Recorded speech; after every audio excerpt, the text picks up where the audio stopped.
This video is sponsored by Card Kingdom. To pre-order Foundations, use my link in the description.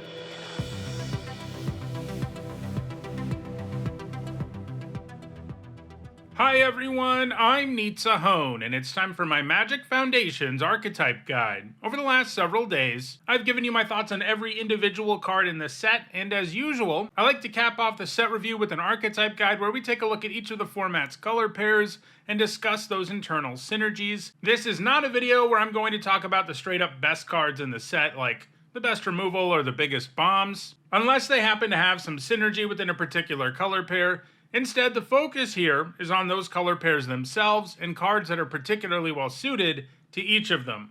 Alright, let's get started with a look at Blue-Red. So, Blue-Red, as it often is a spell deck, and that's kind of true of every color pair in the format, that they are all things we see a lot of. This is a core set, and they want to introduce players to what each color pair is about, and as a result, the color pairs in this set all do pretty typical things for that color pair. We don't have anything that comes out of left field. They're all the color pairs that we see the most often. And spells is probably the first thing you think of when you think of Blue-Red. Every color pair in this set has one signpost uncommon. That is a card that's in exactly those two colors that tells you what that color pair it wants to do. Some of them are reprints, some of them are new cards. The Blue-Red one is a reprint. It's Balmor, Battle Mage Captain, and it gives +1/+0 and trample to your whole board anytime you cast an instant or sorcery. This was powerful in Dominaria United, which is when we last saw it. It wants you to cast a lot of instants and sorceries and have like a few creatures on board so that giving them trample and everything can result in a ton of damage. And this color pair is all about doing exactly that. So the other spell payoffs we have include Elementalist Adept, which has Prowess.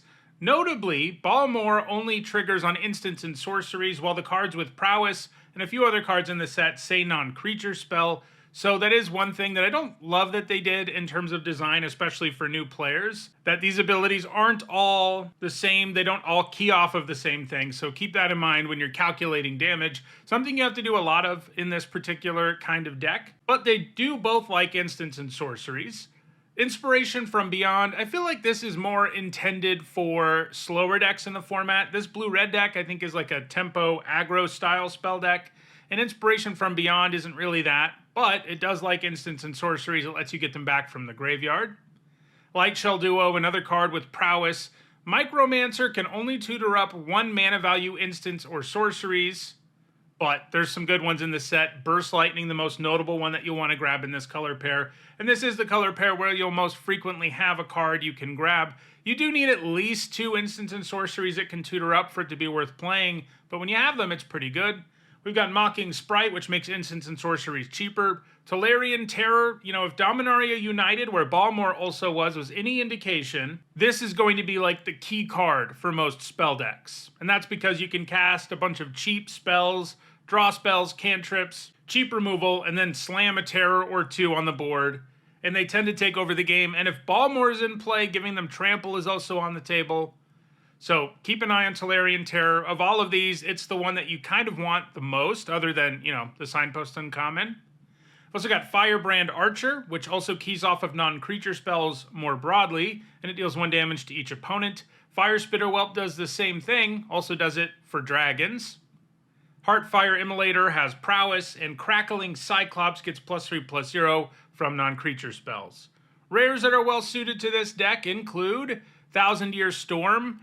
It's not really a playable card in Limited, but if there's any deck in the format that can make use of Thousand Year Storm, obviously it's Blue-Red because, the Storm is Blue-Red. But also, sometimes you might go off with a bunch of really cheap instants and sorceries in one turn. More exciting is Archmage of Runes, which makes your spells cheaper and lets you draw a card when you cast them. Drakecatcher has Prowess, which is important because the threat of that prowess is what allows it to get through for combat damage, and the more you can buff it, the more counters you get to make drakes. Sphinx of Forgotten Lord lets you give flashback to instants and sorceries. Rite of the Dragon Caller makes a 5/5 dragon every time you cast an instant or sorcery. So that's Blue-Red. It is about spells. Let's move to Blue-Black now, where the main theme is the graveyard. Here the signpost is Dreadwing Scavenger, When it enters or attacks, you draw and then discard a card, so it helps you put cards in the graveyard, and it comes with Threshold, a mechanic that is most prominently featured in this color pair, and that means something good happens when you have 7 or more cards in your graveyard. In this case, the Scavenger becomes a 3/3 with Death Touch. So the Scavenger helps you set up Threshold, and it has Threshold. Anytime we've got a signpost uncommon that sort of checks both the enabler and payoff boxes, it tends to fare pretty well, and Deadwing Scavenger definitely gets there. Some other graveyard payoffs beyond our Scavenger include Billowing Shriek Mass, which, like the Scavenger, is an enabler because it mills 3 when it enters, and it has Threshold. It gets +2/+1. Crypt Feaster, just a payoff because it gets +2/+0 when you have Threshold. Macabre Waltz, this is a card that'll work in most black decks, but this one is so graveyard oriented that you're more likely to be able to cast it early, which makes it a lot better because most of the time you can only cast Waltz like in the late game when your graveyard has stuff in it. Reassembling Skeleton, if you mill it, you can get it back. Revenge of the Rats, this is like the best deck for this particular card because it's all about loading up your graveyard a bunch and then making a bunch of tokens to pay you off for doing it. This is probably the only deck in the format where it actually works. It's a pretty strong build around, but it's not going to work in most black decks. Got Zombify if you want to reanimate something you milled. Soul Shackled Zombie, it can go after your opponent's graveyard, but in this deck you're more likely to have a graveyard yourself, so getting the Drain Life thing is even more likely. Cephalid Ink Mage, another one of these payoffs and enablers. When it enters, it surveils 3, and when you have Threshold, it can't be blocked. This deck is probably better for Inspiration from Beyond, both because it takes better advantage of milling itself, and because Inspiration from Beyond is a grindier card, and this deck is certainly going to be grindier on average than the blue-red deck. Speaking of the blue-red deck, the Terror can work here too. It depends on your deck's makeup. Like in a blue-red deck, you're usually going to cast really cheap spells to make it cost less, but if you have a lot of instants and sorceries and you're milling yourself a bunch, the Terror can also be cheap here. Vampire Soul Caller can get a creature back from the graveyard. Rares that work well here, well, you've got Abyssal Harvester, who lets you make a creature token copy of a creature that went to the graveyard this turn. You've got Kiora the Rising Tide, another enabler and payoff because when she enters, you loot twice, that is draw 2, discard 2, and if she has Threshold and you attack with her, you get to make an 8/8 Octopus token. And Sphinx of Forgotten Lore is here again because you're going to be good at loading your graveyard. Probably still better in blue-red where you'll have more spells on average, but it'll work out pretty well here too. Before we move on to the other color pairs, there is one theme that's contained within just blue that I think both blue-black and blue-red are going to be interested in, and that's that there's this wizard card draw sub-theme in blue. Every color in this format has some sort of internal synergy within just that color, but most of them don't have that much support. Like in green, there are like 3 cards that pay you off for having elves. In white, there's like 2 cards that pay you off for having angels. But this one was prominent enough that I wanted to talk about it because there are a bunch of cards that key off of you drawing extra cards. Blue-red's going to be good at doing that because it casts spells that draw cards so that it can chain more spells together. And blue-black is going to be good at doing that because it likes to loot a lot because that lets you load the graveyard while, drawing more cards. So I want to look at these cards really quickly that will be well suited to both blue-red and blue-black, I think. So you've got Klinkant Sky Mage, which gets a +1/+1 counter whenever you draw a card. Erudite Wizard, same thing. There's also a rare in Homunculus Horde, which makes a copy of itself when you draw your second card each turn. There's Mischievous Mystic, which makes a 1/1 flyer when you draw your second card in a turn. And you'll notice the ones that aren't rare are all wizards, and that works well because you've also got Arcane Epiphany, a draw spell that gets better if you have wizards. So yeah, this is just a sub-theme within blue to keep track of that will work well in both of these decks, I think. The fact that there are 2 uncommons and 1 common that pay you off for drawing cards is, I think, notable. All right, let's move to black-white now, which is a life gain deck, as it often is. Fiendish Panda, the signpost uncommon here, it gets a counter when you gain life, and when it dies, it can reanimate another non-bear creature card with mana value less than or equal to its power from your graveyard to the battlefield. So it grows when you gain life, and it can reanimate bigger and bigger things the bigger it gets. All right, so what are the other payoffs for gaining life? You've got a Johnny's Pridemate, which also gains a counter when you gain life. Cat Collector, which makes a 1/1 cat the first time you gain life during each of your turns. Vanguard Seraph, which surveils 1 the first time you gain life each turn. Marauding Blight Priest, which makes your opponent lose 1 life when you gain life. And Midnight Snack. Now, this card's interesting because it is both an enabler and a payoff, but I don't think it's particularly good, mostly because it does like nothing on its own. It can crank out food when you raid, and then you can sacrifice it and have your opponent lose X life or X amount of life you gain this turn. This is probably not here for limited. It's not that easy to gain a bunch of life and then kill your opponent with Midnight Snack in limited. It's way better to just have cards that give you a little trigger every time you gain life. Those are going to be the more powerful payoffs. There are some rares that work well here. You've got Elenda, Saint of Dusk, who has lifelink, and if your life total is greater than your starting life total, she gets bigger. And if your life total is 10 greater than your starting life total, she gets bigger still. Ajani is just a good planeswalker, but he does have an ultimate that gets better the higher your life is. Exemplar of Light is another card that gains a +1/+1 counter when you gain life. And when it gains a counter the first time each turn, you get to draw a card. So it's really good in this deck because you'll get to put a counter on it and draw a card every time you gain life, or at least the first time. Does gain the counter no matter how many times in a turn you do it. And I also have Bloodthirsty Conqueror here. It can gain you life. It gains you life anytime your opponent loses life, but perhaps most importantly, it combos with one of the life gain payoffs we saw. Marauding Blight Priest plus the Conqueror plus any way to gain life is just an infinite combo that kills your opponent. Keep that in mind. Let's look now at green-white. This color pair is kind of interesting because the Wizards of the Coast is officially saying it's a +1/+1 counter deck. And like, that's there is a +1/+1 counter theme, but it looks to me like there's actually more support in green-white for going wide, for getting triggers when a creature enters and things like that. And Good Fortune Unicorn does both. When a creature enters, you put a +1/+1 counter on it. So other payoffs that fit into this theme, well, there's Armasaur Guide, which puts counters on things, but it only does it when you attack with 3 or more creatures. So like Good Fortune Unicorn, it likes for you to have as many creatures as possible, but also gives you a counter. Claws Out is a pump spell that will work well in this deck. This deck is likely to have cats, so it's likely to be able to make it cheaper, and it's also pretty good at going wide. You've got Dauntless Veteran, which buffs your whole board when it attacks. You've got Dazzling Angel, which lets you gain 1 life anytime a creature you control enters. You've got Felidar Savior, which is at its best when you have at least 2 other creatures, because then you get to put 2 counters, 1 on each one of those creatures. You've got Beastkin Ranger, who gets +1/+0 every time a creature enters. Dwynen's Elite, which can make 2 bodies if you've got enough elves going on. Inspiring Paladin, which gives your +1/+1 creatures first strike, so this one's really all in on the +1/+1 counterpart. Gnarlid Colony can give trample to your creatures with +1/+1 counters. Inspiring Call draws you a card for each creature with a counter on it, and they gain indestructible until end of turn. And Wildwood Scourge gets a +1/+1 counter anytime you put a +1/+1 counter on something else. Rares that work well in this color pair include Arabo the First Fang. This is another cat payoff, and it makes a cat token, so it goes wide on its own. Sky Knight Squire, which gets a +1/+1 counter anytime you have a creature enter. So it's another one of these cards that both likes it when you go wide and likes +1/+1 counters. You've got Sylvan Scavenging, which can put counters on your stuff, but it can also give you tokens. You've got Anthem of Champions, which buffs your whole board. You've also got Exemplar of Light again. It's certainly better in the life gain deck, because the life gain deck just has to gain life, and then it gets a counter, and then you get to draw a card. But Exemplar of Light doesn't care how it gets the counter. The first time it gets a counter in a turn, you get to draw a card. So you can bypass the life gain part and just put a counter on it with another card, and then you get to draw a card still. And there's also Quilled Great Worm, which is great everywhere, but it's even better in this deck because you're more likely to have the 6 counters around to bring it back, even if you don't manage to get counters on stuff using the Great Worm itself.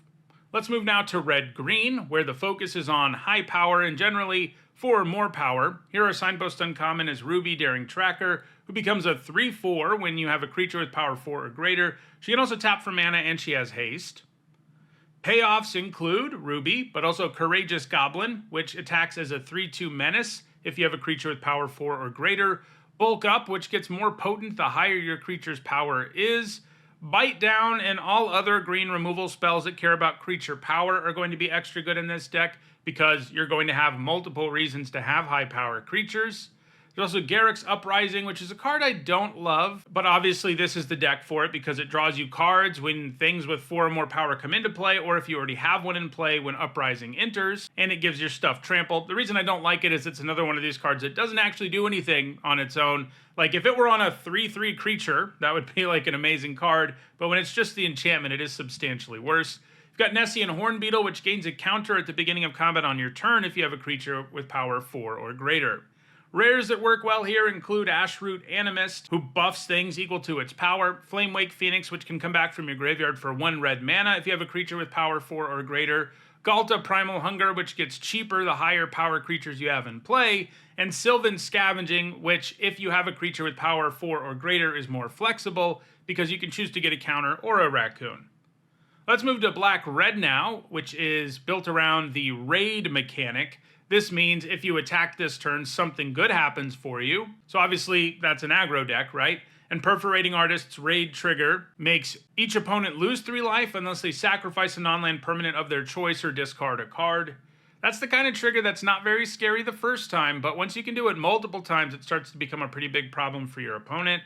So other raid cards include Gutless Plunderer, which lets you look at your top 3 and you put one of those cards back on top of your library and the rest into your graveyard when it enters, if you've raided. We've seen Midnight Snack already. Goblin Borders enters with an extra counter if you've raided. Gorehorn Raider shocks something if you raided. And Strongbox Raider lets you look at the top 2 cards of your library and you choose one. And until the end of your next turn, you can play that card if you've raided. Rares, well, there's Alesha, who has a really powerful raid trigger that lets you reanimate a creature with mana value less than or equal to Alesha's power.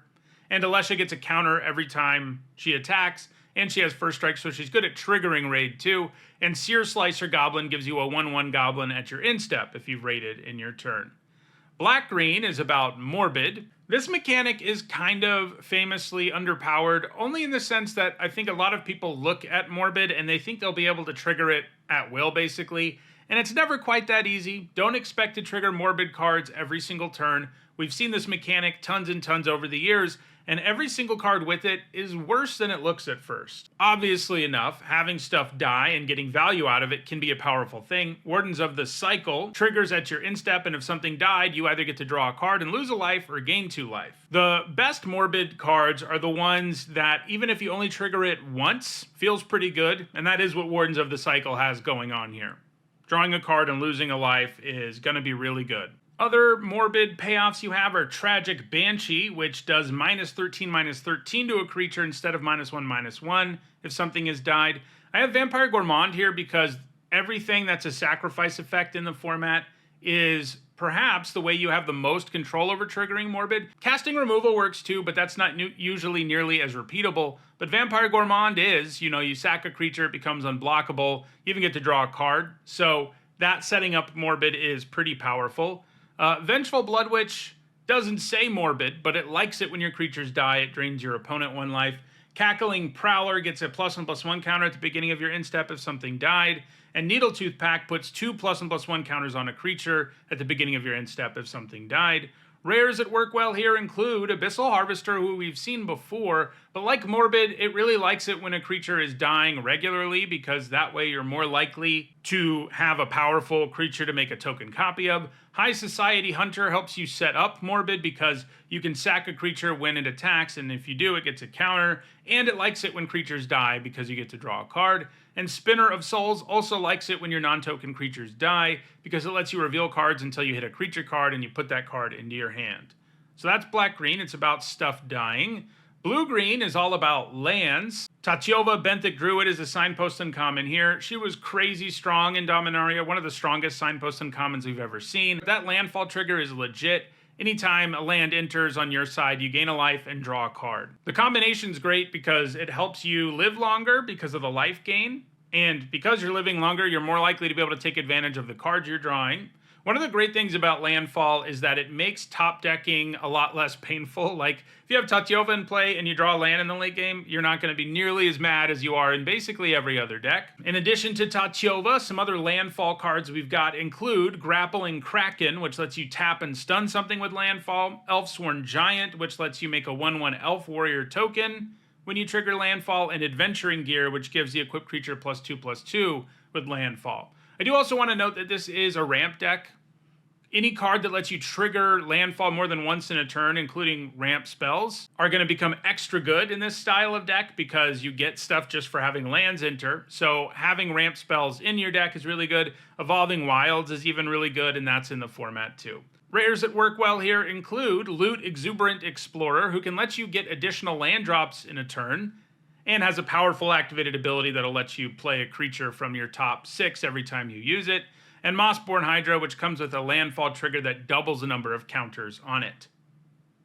Alright, so all we have left now is blue-white and red-white, and they are both really straightforward decks. I'd say all of these are pretty straightforward, especially considered to what we see in like a typical release set as opposed to a core set, but blue-white and red-white are especially simple. Blue-white is a Skies deck. This is sort of the traditional archetype for blue-white. It means you want to have a bunch of flyers and tempo plays and stuff like that. Empyrean Eagle is a 3-mana 2/3 flyer that buffs all your flyers. So you want to jam a bunch of flyers into your deck when this is your signpost uncommon. There aren't formally any other payoffs for having flying creatures in blue-white in the set. It doesn't have as many payoffs as the other stuff we see, but also you just have to be playing flyers, so it's a lot easier to achieve than some of the other payoffs. There are a few cards I want to talk about here, including Feybloom Trick, which is, you know, the closest we're going to get to a sort of a payoff for doing Skies stuff. And what I mean by that is it gives you 2 fairy tokens that are flying, so going wide is pretty good if you have something like Empyrean Eagle with flyers, right?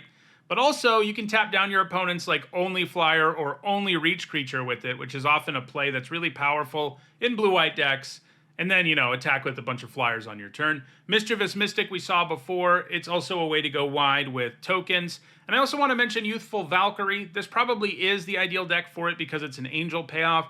It's the only one that isn't at a higher rarity. You know, it's the only one that's uncommon or common.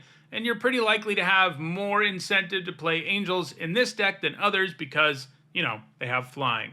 Rares that slot in here include Kaikar Zephyr Awakener, who is a flyer that can make flying tokens, Giada, who is the rare angel payoff, and Valkyrie's Call, which turns all your stuff that dies into flyers. So that's blue-white. It's about flying tempo. And then there's red-white, which is the most straightforward of all. It's aggro. Heroic Reinforcements is the signpost uncommon here. This is another one that's a reprint that was really strong last time. Buffs your whole board, gives you a couple of tokens, can do a ton of damage out of nowhere. This deck is basically just about curving out and then playing Heroic Reinforcements, similar cards, on turn 4 and just killing your opponent before they can do any of these other fiddly things that we saw in this video. There's not really much to talk about in terms of payoffs. You just want to have a good aggressive curve and cheap removal, and you've got yourself a good red-white deck. So those are the 10 color pairs and foundations, what each of them wants to do synergistically. If you enjoyed this video, please like it and share it so that others can enjoy it too. If you want to make sure you catch future videos, don't forget to subscribe and turn on notifications.